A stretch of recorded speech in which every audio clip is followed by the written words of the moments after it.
Halo Sobatkom, nah kali ini kita sedang berada di Dinas DP3KB dan kita akan memberikan sebuah informasi ya, mungkin terkait dengan Kabupaten Layak Anak, kekerasan terhadap perempuan dan anak, dan masih banyak lagi. Dan jangan kemana-mana, yuk ikutin kita terus.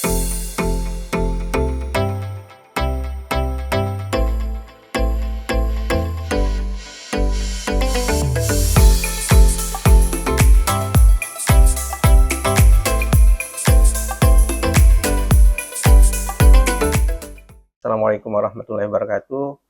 Alhamdulillahirrahmanirrahim. Wassalamualaikum warahmatullahi wabarakatuh. Baik, terkait dengan kami di Dinas Pemberdayaan Perempuan Perlindungan Anak, Pengendalian Penduduk, Keluarga Berencana Kabupaten Kuburaya,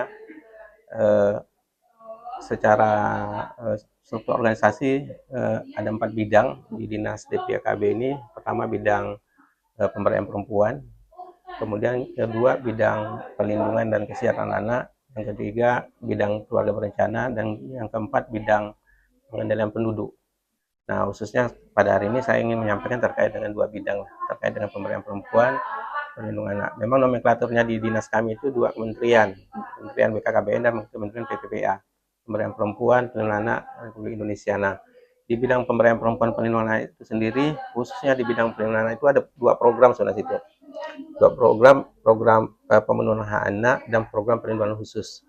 Sedangkan di pemberdayaan perempuan itu ada program pemberdayaan perempuan dan kemudian perlindungan perempuan, termasuk pengurus keamanan gender. Nah, kalau di perlindungan anak memang secara khusus unggulan hampir semua, karena kita kalau bicara perlindungan anak itu komprehensif secara menyeluruh. Nah, membahas perlindungan anak ini memang dua program itu baik itu pemenuhan anak maupun perlindungan khusus anak sesuai dengan kebutuhan. Dan kita berkomitmen untuk mengoptimalkan sumber daya manusia, sumber daya yang ada dalam mencapai targetnya. Memang kalau dinilai dari IKU, Indeks Kinerja Utama di Kabupaten Kuburaya terkait dengan perlindungan anak itu, IKU-nya Kabupaten Layak Anak, goalnya itu Kabupaten Layak Anak. Karena Kabupaten Layak Anak ini melibatkan semua instrumen struktur, baik itu di semua organisasi perangkat daerah Kabupaten Kuburaya, dunia usaha maupun media massa. Nah, dalam programnya tentu secara menyeluruh isu bagaimana kita tadi mengupayakan semua segmen yang ada di Kabupaten Kuburaya mempunyai perspektif yang perspektif anak. Bagaimana kita bersama-sama memandang anak ini menjadi skala prioritas untuk terpenuhi hak-haknya, baik hak pendidikannya, hak kesehatannya, hak partisipasinya, keterlibatan dalam pemerintah. Jadi memang banyak yang kita udah upayakan melalui gugus tugas Kabupaten Layak Anak. Jadi di gugus tugas Kabupaten Layak Anak ini semua unsur stakeholder terlibat di dalamnya.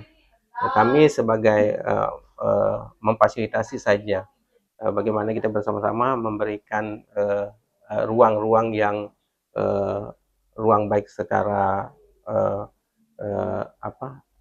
publik maupun di ruang di semua perangkat daerah untuk memberikan ruang-ruang anak-anak bisa berpartisipasi. Ya, keterlibatan mereka secara bukan saja secara langsung. Jadi melibatkan anak di semua. Kita udah kemarin membuat surat edaran juga, edaran Bupati agar anak-anak ini dilibatkan di semua, ini dalam upaya pemenuhan anak ya.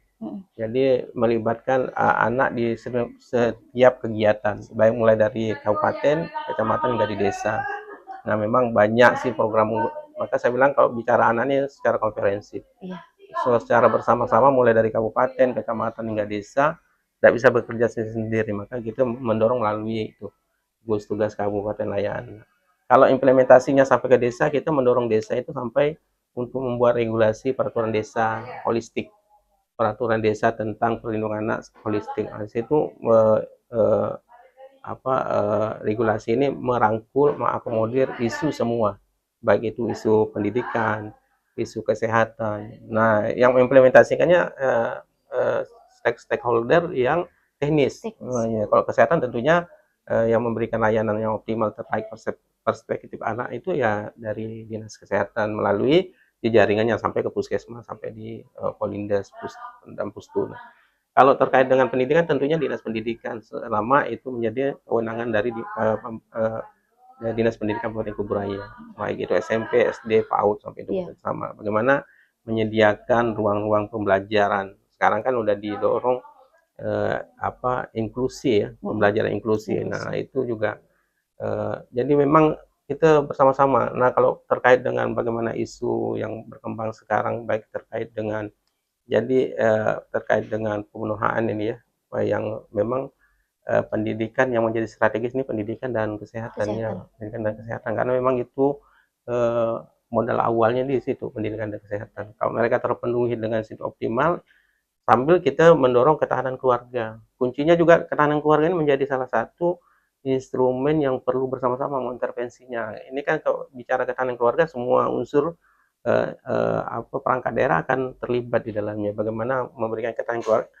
Kuncinya situ. Kalau saya selalu menyampaikan, kalau keluarga kuat, ketahanan keluarga mapan dan kuat, dia berefek pada kalau ke bawah pasti anaknya akan menjadi aman dan terpenuhi haknya. Kalau ke atasnya, kalau keluarga kuat, masyarakat akan menjadi kuat, desa menjadi kuat, kecamatan, pemerintah kabupaten akan menjadi kuat, hingga negara menjadi kuat. Jadi strukturnya. Jadi memang ketahanan keluarga. Kalau keluarganya lemah, satu permasalahan muncul di satu keluarga, maka komunitas yang ada di sekitarnya akan menjadi suatu permasalahan yang memang akan susah untuk diselesaikan. Termasuk isu-isu tadi, kalau membahas isu perkawinan, kekerasan dan lain-lain, itu kan pola awalnya memang berawal dari di keluarga.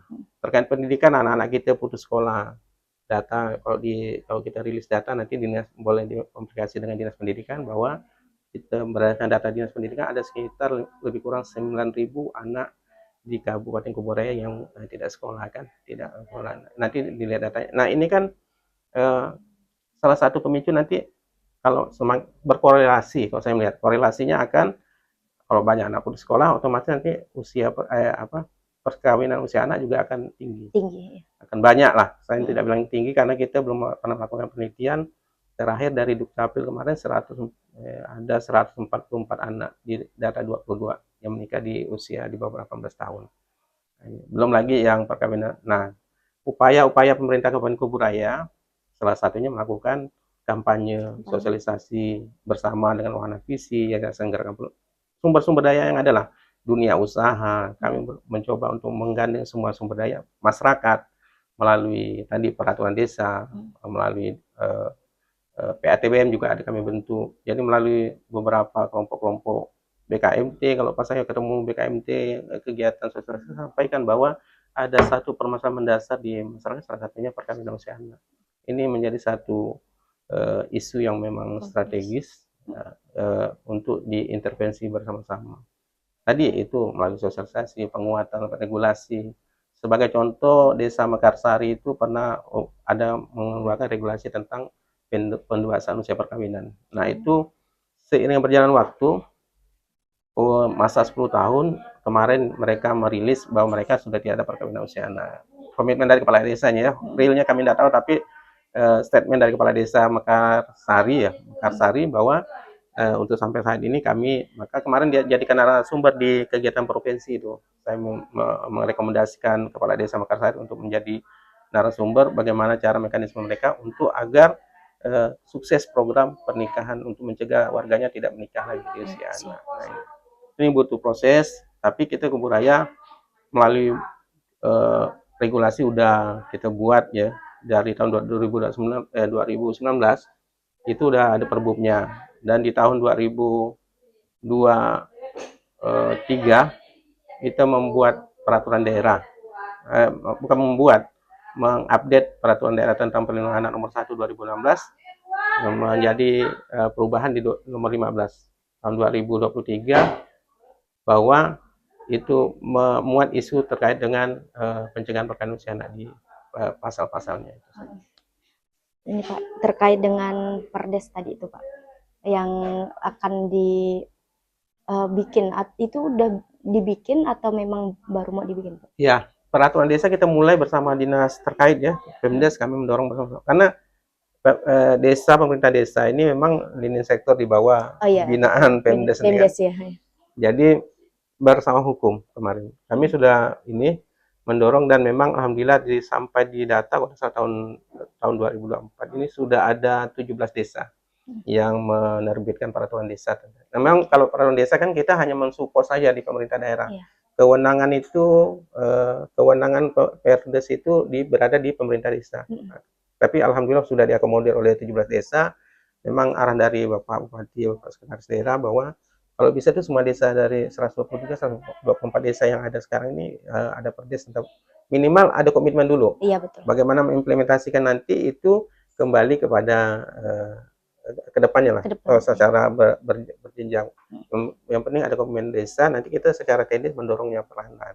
Ada 17 desa itu sudah mengakomodir isu-isu terkait dengan baik itu terkait hak anaknya, pendidikan, kesehatan, dan mengakomodir bagaimana upaya kalau terjadi tindak kekerasan di tingkat desa. Jadi memang kita mendekatkan layanan tadi kalau dia disamakan visi misi Pak Bupati melaju, bahwa memang melayani untuk maju dan maju itu memang bagaimana mendekatkan layanan kita sampai ke titik bawah masyarakat yang sehingga memotong masa-masa layanan kita agar tepat dan tepat sasaran dalam memberikan layanan. Jadi memang dengan membentuk kelompok-kelompok yang ada di masyarakat yang langsung berhadapan dengan masyarakat, khususnya di perlindungan anak, itu permasalahan-permasalahan di desa itu lebih cepat dilakukan intervensi, baik itu pencegahan maupun penjangkau dan pendampingan bagi. Oke Pak, ini kita pengen tahu terkait kekerasan dan anak, kekerasan terhadap perempuan dan anak. Untuk di beberapa tahun belakangan ini Pak, kira-kira Kabupaten Kuburaya ini apakah indeksnya tinggi ataukah menurun atau bagaimana nih Pak kira-kira? Bicara indeks, kita kalau indeks kan yang nilai itu provinsi, pusat kementerian.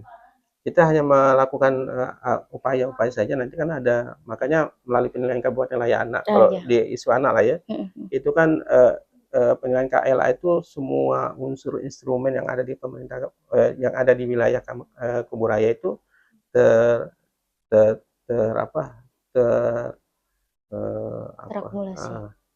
terintegrasi datanya di situ untuk disampaikan ke kementerian ke pusat.